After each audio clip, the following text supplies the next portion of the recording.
Ronny Hatchwell. Hi.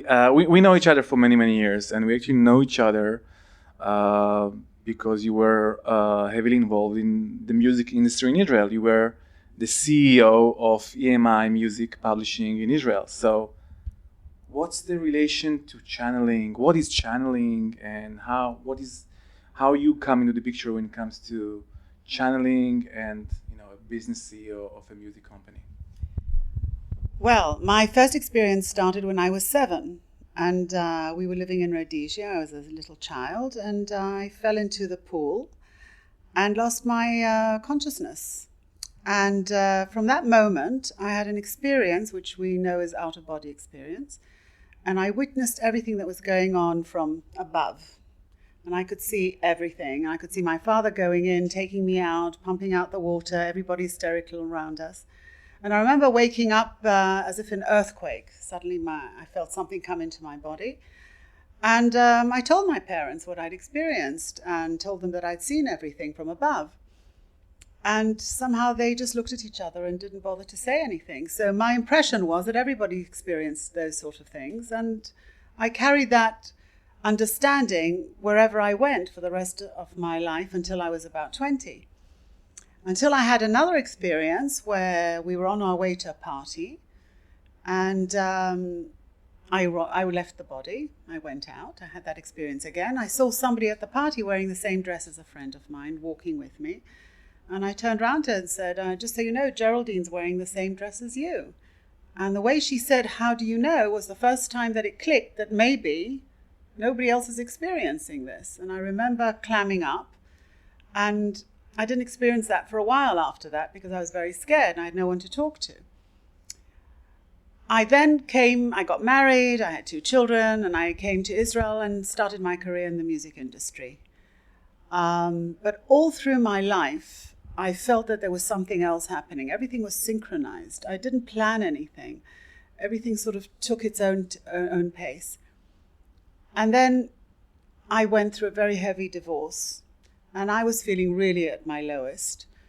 And then something else happened. I found this tremendous pressure on this side of my head and some sort of electronic, I can't even begin to understand what it was, but this feeling that came through my arm. And something said to me, sit down and write.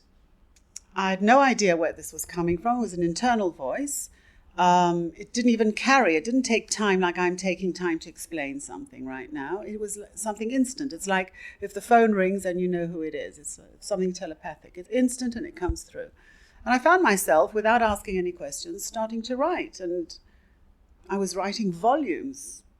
And when I looked at the paper, I could see that there was something there that I didn't understand, I didn't recognize. And that's how it all started. And I won't go through the whole story about it, but for the next 2 weeks, I found myself reacting to this voice. It said, take a pen, paper, sit down, write, and that's what I would do. At some point, I even sat on my hands and said, I'm not doing this anymore because I feel I'm going crazy. And who could I speak to?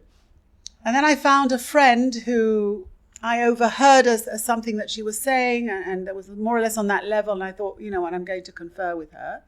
And she said, as it happens, I have this book about channeling. Let's look it up. And as we opened the book randomly, it fell exactly on what I was experiencing. And I started to talk to more people, and I started to channel for people around me. And things started to aspire, and things started to happen. And this is while I'm in the music industry. And at some point, you come into my life through a friend. You had sent 2 questions in an envelope, I remember. And I received 2 answers for you. And at some point, you said you wanted to meet me. And we started some sort of relationship where we would meet occasionally for the next 2 years, where we would go through a process, me through channeling for you, and you through receiving the channeling and getting on with it. And at some point, I said, you know what, why don't you bring your experience and we'll put it in a book? You ask the questions, I'll channel the answers. And that's what we did. And we found ourselves 2 years later with a book called Be and It Will Be. It took 2 years. That's the book. It's since then been translated into Hebrew. And it's in all the shops. And people could really benefit from it. And I thank you for that, because through your experience, you've asked all the questions that people actually are asking. And after that, it took 2 years because we were both very busy with our careers. So we would meet on a Saturday, and then 3 months would go by, etc., etc. And we said, what is this book about? And we were told by our friends upstairs, and I'll explain later what that is, not to worry, that it would take a life of its own. And that's exactly what happened. When we read the book for the first time, we found out that it had a beginning, middle, and end, and that there was an actual method in the book. And ever since then, I've been teaching it. And while I was in the music industry, I used to have clients, but it was more sporadic.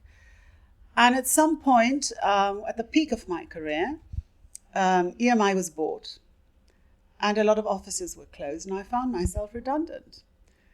And it didn't matter whatever I did to try to get back into the industry, I was blocked.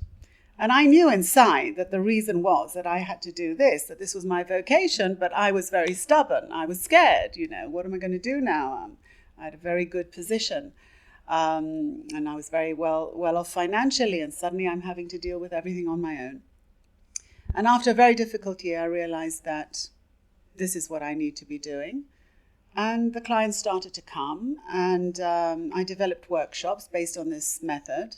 And that's what I do now. And the method is called Be and It Will Be, just like the book. And people actually change their lives. They change the way they've seen their world before. It's like a hit and run.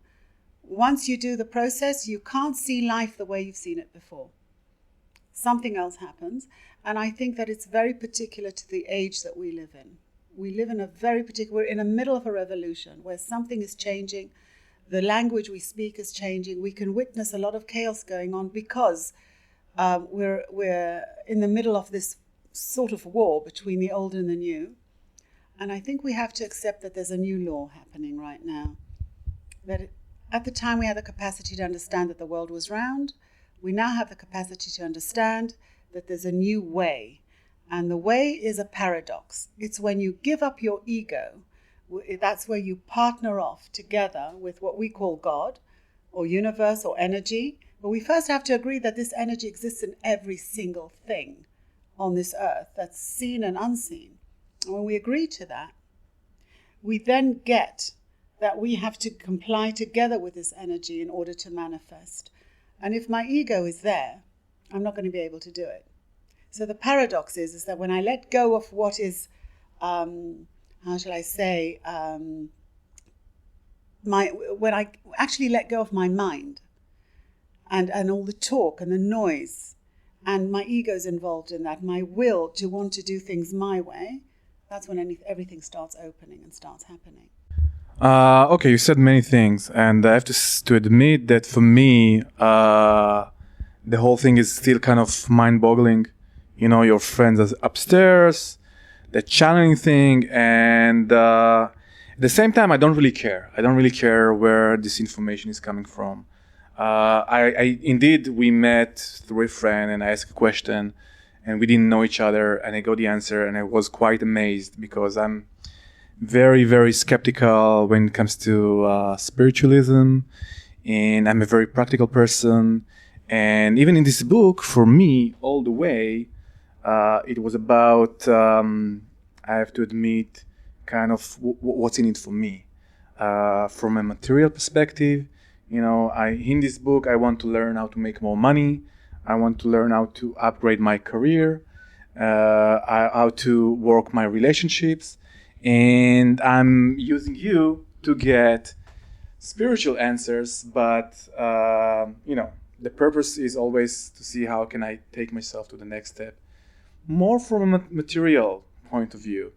What I like about the answers is that it's usually kind of in your face. There is you don't try to make things, prettier or talk. It's like you got very straightforward answers, and I love that.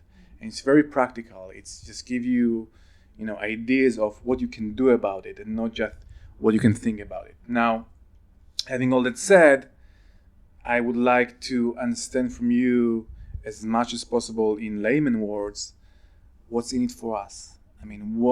Okay, so you're talking about a new world and a new way of life. But for me, I wake up in the morning, I go to work, I want to know that I can live comfortable life. I want to enjoy life. I want to have, I have a family. I want to have a good relationship with my family, with my friends. And basically, this is what I want. So what's in it for me? Okay. I think the problem starts with separation when you say spiritualism and then you talk about material, because there's no separation between the two. I think we can all agree that there's one energy that creates everything. I mean, the glass didn't appear before there was a creative energy before it, right? The book didn't appear before there was creative energy. So we have to first get that the energy, this thing that we call God or universe, exists in every single thing. It exists in the material world and it exists in us. Because if there's one creator, he created me too. And he created you, and he created the table, and he created the books. He created everything. This thing comes much before any of the questions. And once we get that, then we understand that there isn't anything new. We just weren't awake to the understanding of this language. It's been there all along, but it's been covered up. And the way to get there is to cleanse. What I've actually understood in this method that's different to everything we've known. I mean, you're Zachi, right? There isn't another person like you in the whole universe. So why do you need to be confident or assertive to be you? This is what we've been told. We've been told all our lives that we've got to be something else. But if there's only one of me, why do I have to keep proving who I am? I just have to be me. And in order to get to me, I have to peel off everything that I thought I was, all identifications. And that gets me to that place where I become in tune with everything that is. When I become in tune with everything that is, I don't have to run after anything because it's all there anyway, and I'm part and parcel of it. So this method actually speaks about cleansing. The bottom line of all of this cleansing are our feelings. But on top of that, our feelings are actually moving us. They cause us to have certain traits.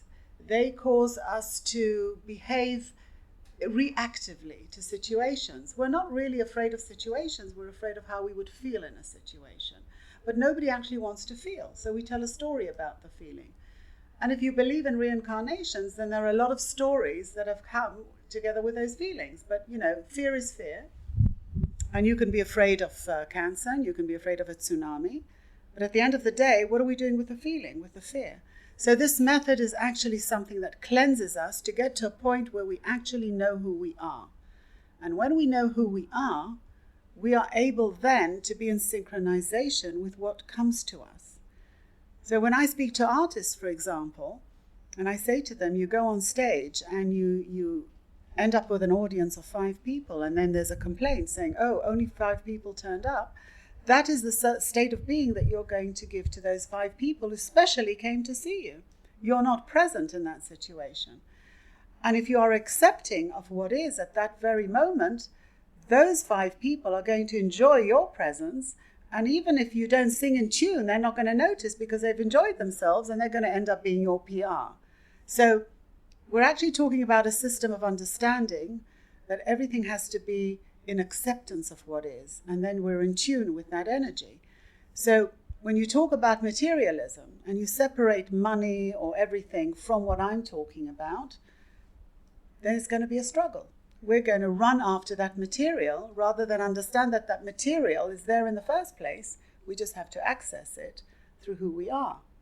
And that whatever's coming to me will come to me through my source, through that energy that's already inside me that knows. It already knows. Everything's already there. There's nothing outside of me. So when you ask me, I want to get up in the morning, I want a new way of life. It's not the new way of life you want. You just want to be able to experience life, which you haven't done before because you've been occupied in the running after the life. At the end of the day, we're talking about an experience. And everybody will pay a lot of money, to feel an experience. So people will buy a car for a lot of money because they want to feel something. But what if we knew that that feeling already exists in us? It's already there, and I can feel it right now. And if I feel it right now, maybe the car will come to me quicker, or I might not even need it because I've had my experience. So I think this is the language that we all need to understand. And once we get that, and this is the paradox, because up till now we were told that we were selfish if we took care of ourselves. But if we understood that we took care of ourselves, that would vibrate into the world, and we would then influence the world to a better place, then we'd understand that it's not being selfish.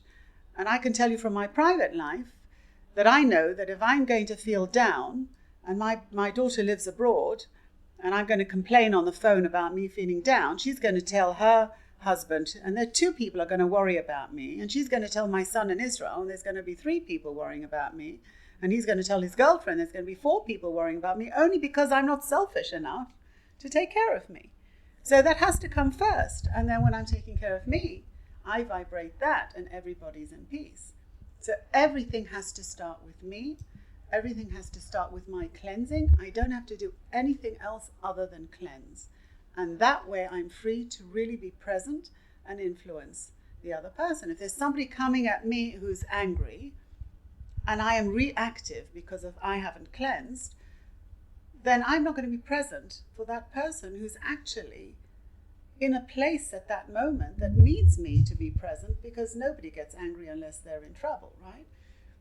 So this is what this method does. It cleanses us, and it allows us to be in that level where we're able to be present here and now, attuned to who we really are, not in competition of anyone else. And I wish they teach this in schools, because children are now being told that they have to have confidence, and they have to be assertive, and they have to compete with their friends instead of just being who they are. A lot of them are getting Ritalin. They're getting all these chemicals, And I think that this is something that has to start right now. This is the language. So, you started a workshop a while ago. I believe it's 6 meetings. Yes. And this is where you convey your method. So, someone who's going to come to this workshop, what can they expect? What is exactly the method that you are conveying in this workshop, and what is your promise to people who come and participate in this workshop? I'll start from the last question. The promise is that if you do the work, you will receive serenity, whatever happens to you, because life is a wave. We can't stop that. When you go to hospital and somebody dies, it's ooh, but when he's alive, it's wow, he's alive, right? Well, that's life. It's going to go up and down. But we want to know that whatever we're going to go through, we are in that acceptance of what it is, because it's happening anyway. We don't want to tell a story about what's happening. We want to get what is happening, accept it so that we can move on. And I think that what we can promise is that we do get serenity. We do get an understanding of acceptance. And from that place, we can turn our lives around, because our lives depend on relationships at the end of the day. If I was now in space, I wouldn't be able to have a reference to myself, because there'd be nothing there to show me who I am. So the only way I can see who I am is through people. The actual workshop is divided into 3 issues, which we work on each time. And there is homework, because at the end of the day, I don't want anyone to say, I've just been to another workshop. We have to understand that if we don't practice this every day, we're not going to make a change. We've got to bring it into our lives. So, in this workshop, everybody also gets this book, which, by the way, is available also on Amazon and all the online shops everywhere. And the book is actually talking about the method. It's a very, for me, it's really good, because it's a very kind of my way of 1, 2, 3, how to do things.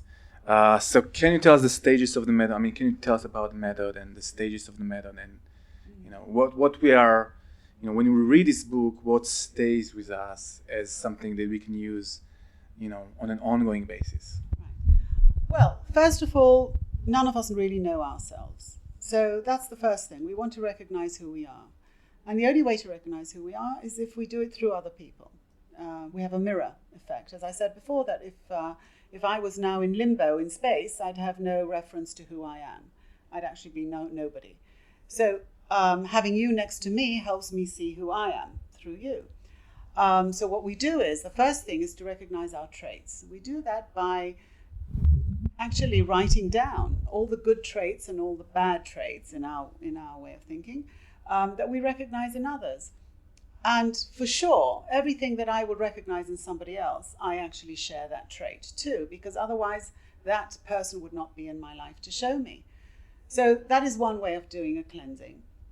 The next stage would be to get to understand the automatic mindset. Because we're so reactive, we don't even have a chance to understand who we are.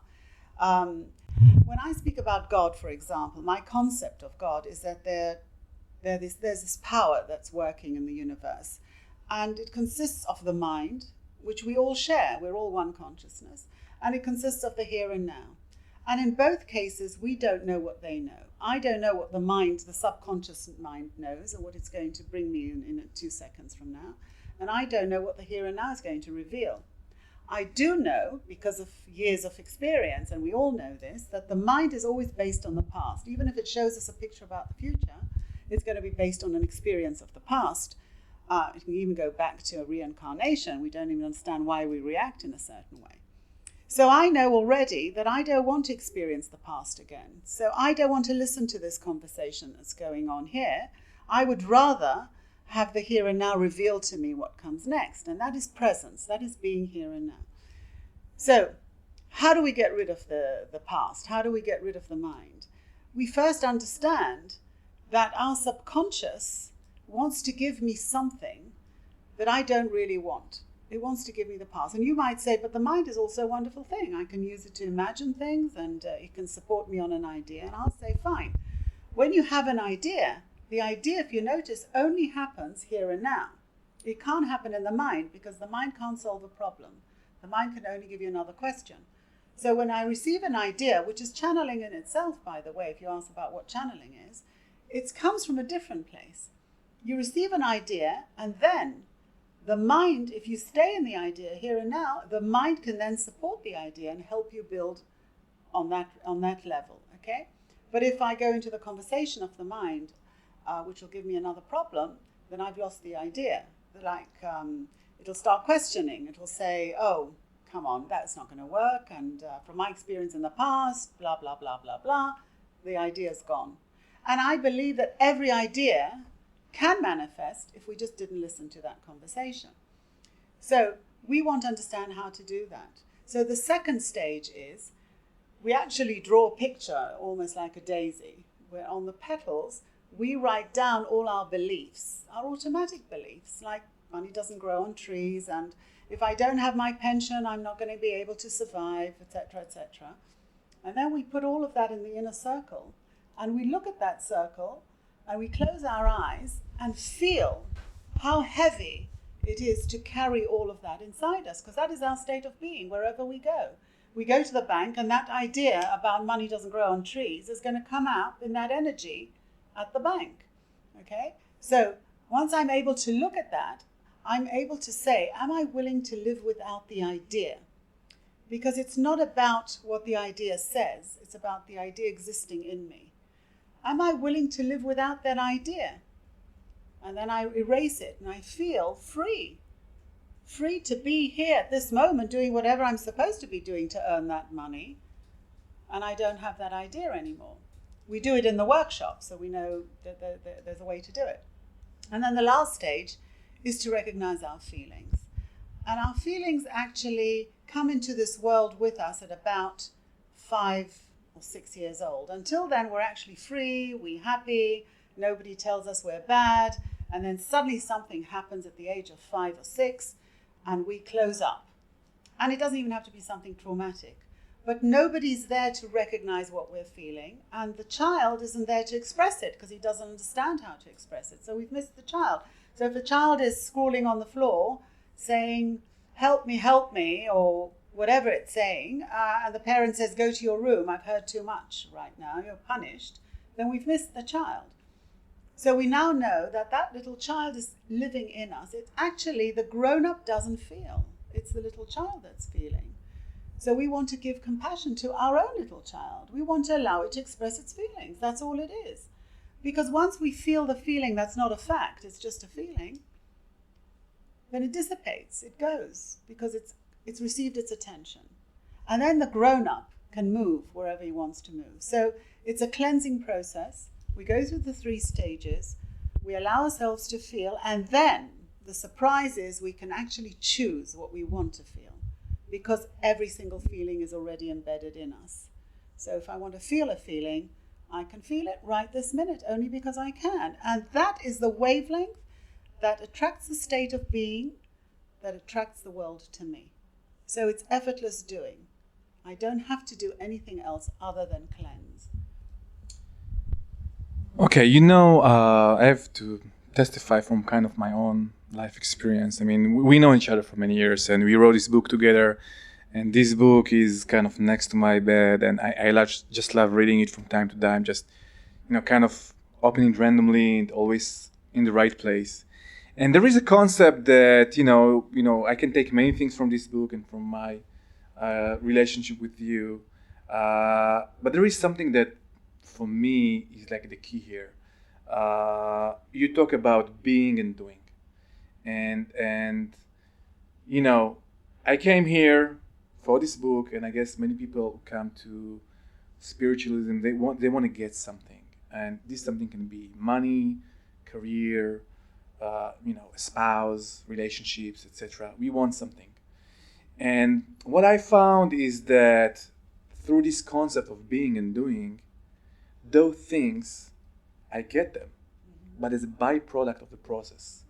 What I really get in this being-doing thing is that my day-to-day is much better, regardless of whether I got that car or, a raise or another achievement.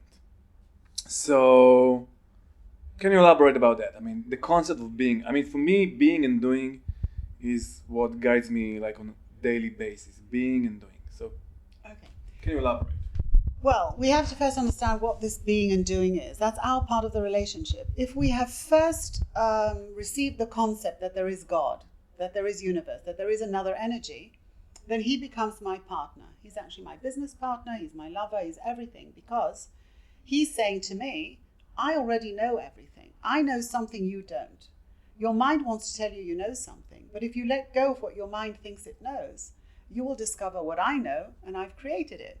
So I would rather go with him, and I would say, okay, I'm here to actually manifest him, because that creator or energy is the one that actually had the ideas in the first place. That's what I'm receiving, ideas, okay? They already exist in imagine it's like a see-through world. Everything already exists, it just hasn't been manifested. So my part in that relationship is to accept that I'm on a physical dimension, and I'm the one that has to be being and doing, and the results aspire, they happen, okay? And I don't have to worry about the results. And what is the being? I mean, doing, all right, everybody knows what doing means. What is the being? What do you mean by being? The being is being here and now in presence of what is. Accepting what is at this moment. You and I are talking right now. This is what we're doing. If I'm sitting here and my mind is giving me a conversation about, oh, you haven't gone to the bank yet and you haven't done that yet and you should be calling that, then I'm not here. And if I'm not here, it's not really being experienced and manifested.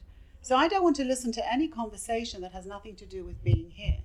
And what we're doing now is we're being here and we're making a video because we want other people to enjoy what we've been enjoying, okay?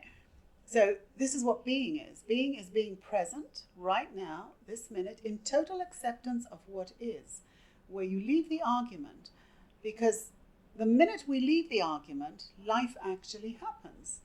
Otherwise, I'm experiencing my mind and not life. The argument with what? What are we arguing about? With whatever is. For example, I would say, oh, the weather's not good right now, right? I mean, I could be sitting here talking to you and my mind will be saying, oh, why is it raining, or why is it this, or why is it that? And there's a conversation that's got nothing to do with me, it's got nothing to do with you, it's got nothing to do with what we're doing right now. So when my mind goes there and I am joining the mind rather than joining the presence, I'm in chaos again. I'm not living life, I'm experiencing the mind. The funny thing about the body, and this I think science will support, is that the body doesn't care if it's an imagination, a conversation, or if it's present. It's still going to experience it. And I can already say to people who say, and this is what The Secret used to talk about, imagine, make all this imaginary pictures in your head that you want a house and you want this and you want, that's a lot of effort. And it's exhausting. Because why do I want to imagine something that's not happening right now? If I'm accepting of what's happening right now, I'm actually building my future, because I'm building something on top of what is, not on what isn't. And that's effortless. So if I say I want abundance, but I feel abundance right now because I look around and everything that I have is, then I can bring more abundance. It's an automatic thing. I don't have to run after it. But if I'm saying I want abundance, I'm going to have to put a lot of effort into running after it. So it's a different way of seeing things, and it's a different way of being. And I believe that the state of being is what brings the world to you. And the state of being has to do with how you're feeling. But if you're feeling sad and you're feeling everything that's based on all the stuff we said, our traits are hiding our feelings, our beliefs are hiding our feelings.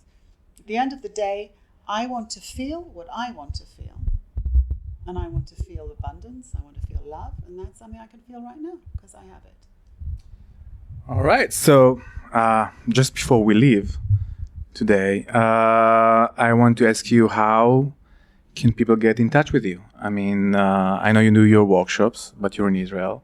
If somebody is outside of Israel, can they do a private session with you? I mean, how does it work? We got a book, it's in store, but if someone wants to get contact, how do we do that?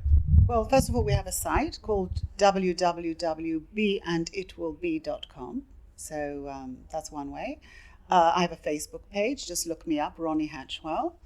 I do Skype sessions. At the moment, you can call me or my PR guy, who we set up workshops. Thank you very much. It was another exciting and fascinating conversation with you. And I hope everybody enjoys as much as I did.